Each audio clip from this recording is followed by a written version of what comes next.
Now I'm gonna go ahead and go into this final aspect real quick on claiming land is what I'm calling financing. Not just claiming land, but financing your land once you claim it. Whether it's your parents' land or whatever.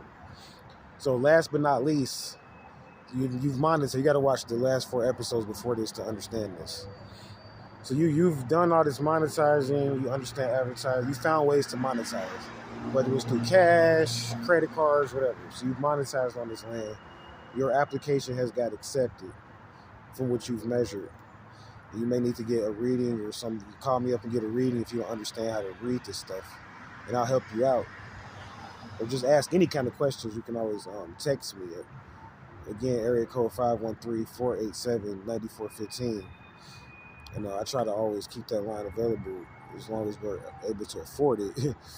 For people that's just watching these videos that have questions, text only, don't call, please. And no plan on the phone. But you can figure this stuff out, and I can help you if you're kind of stuck on any of this, but it sounds interesting. So, essentially, now it's another process they don't tell you about. Because when the annuity drops, the law can keep your money. Lawyers, profit departments in the city, they can claim that annuity too. They just say, well, that was our money, which they have every right, because the city has a lot of dibs over on a lot of that stuff. However, there's something that they don't tell you. And you have to cash out. With all the money that you've monetized on the stuff you did in that area, even when the annuity drops, you need to come up with the cash value for it. What is it worth to you? This is going to turn into a rate. Because if they don't pay you, which they probably won't, because they're going to take your 14 karat crazy like they do me, until it gets, it starts raking up into like 20, 50, $300,000 lien, then they're like, okay, let me break off some money to get that down. Because I mean, it's like you crying over breaking off like a $300,000 lien, you could break off like a $30 donation to offset that, but that's going to a whole nother story. For a minute anyway. Not saying they will totally offset the debt, but that's what they do.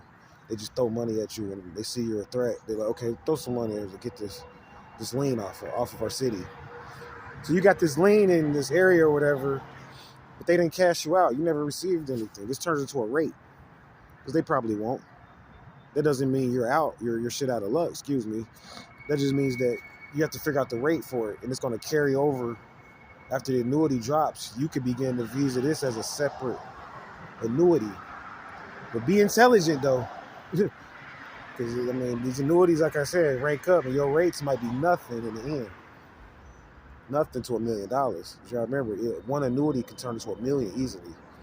So you might come up with rates, and they're like, well, it's $1 million. We need $1 million right now. Cash, credit, how you paying? You're like, shit. You might figure out that's why, you might get arrested or something in that area. You're like, why they bother them? They're not going to tell you a secret code. You owe money to the area. You might go to a situation where they bust up your property or something. It's like they have groups that do this stuff. And it's not right. I'm not saying it's right, but this is how they fight you. Remember, when you're a sovereign, this is why they do it to you. They declare war on you. They don't care about you. They want you dead. They look at it like you're taking their resources from them, but really a true sovereign is giving back to people this shit for very little to nothing. A true sovereign is rich, and they're giving back this money, cashing out. A true sovereign pays itself at the end, and that's what I want to point out before this damn video cuts off, is that richest man in Babylon said you pay yourself 10% in the end. I say 1%, because I'm saying if you're going to be monetizing on areas, you need to be a millionaire to make a profit. Don't be doing this if you're not trying to be a millionaire to be a sovereign.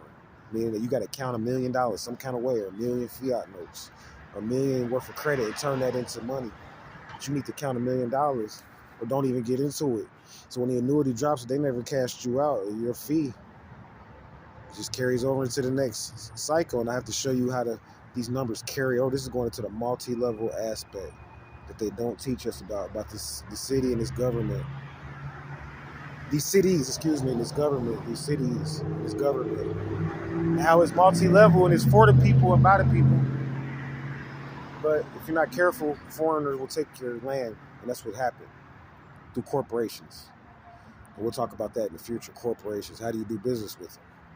We'll talk about that in a few days. As we digest over these few videos, last 4 videos are all connected. You guys stay vigilant. Thank you for listening. Peace.